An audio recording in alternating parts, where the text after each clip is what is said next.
உங்கள் favourite TV ஷோக்களை இனி miss பண்ண தேவையில்லை. ZEE5 இல் முற்றிலும் இலவசமாக காணுங்கள். இங்கேயும் எப்பொழுதும். இல்ல சம்மு, சோப்பு ஷாம்புலாம் எதையும் போடாம தான் குளிக்கணும், மறந்துடாத. அத்த வருஷம் காவடி தூக்குறதுக்கு முன்னாடி விரதம் இருக்கும்போது அப்படித்தானே இருப்பேன். என்ன புதுசா சொல்லுத? நான் போய் குளிச்சுட்டு வரேன்.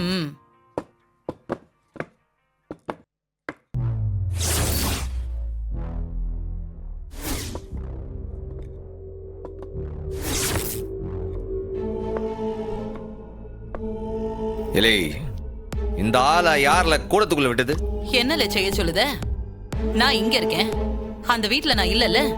காப்பி கொடுன்னு வந்து நிக்கிறாரு, நான் என்ன துரத்தியா விட முடியும்? காப்பி வேணா டீ கடையில வாங்கி கொடுக்க வேண்டியதானே?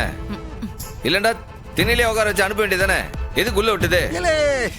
பெரும்பயலே நரு, நீ விரதம் இருக்கிறது ஆருக்காக? என்னோட பேர குழந்தைக்காக தானே? ஏன் வீட்டு வாரிசுக்காக நீ விரதம் இருக்கிறப்ப நான் கூட இருக்காண்டாமா? என்னது? நான் விரதம் இருக்கும்போது நீரு கூட நிக்குதீரா?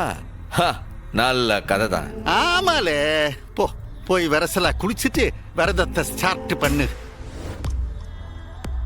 இல்லே, லேட் பண்ணா எஃபெக்ட் போயிரு போகுது. எஃபெக்டா? அது என்ன புது எஃபெக்ட்? அது விரதத்தோட எஃபெக்ட சொன்னேன். சூரியன் உதிக்கிறதுக்குள்ள தலைக்கு தண்ணியை ஊத்தணும்ல. போய் குளி போ. அத்த, இந்த ஆள் ஏதோ காப்பி குடிக்க வந்த மாதிரி தெரியல. விரதத்துல ஏதோ கோக்குமாக்கு பண்ணி தடுக்க பாக்குறாருன்னு நினைக்கேன்.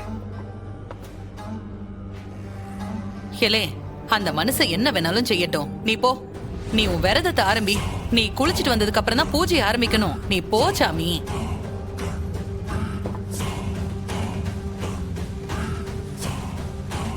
ZEE5 ஆப்பை டவுன்லோட் செய்து அனைத்து எபிசோடுகளையும் இலவசமாக பாருங்க.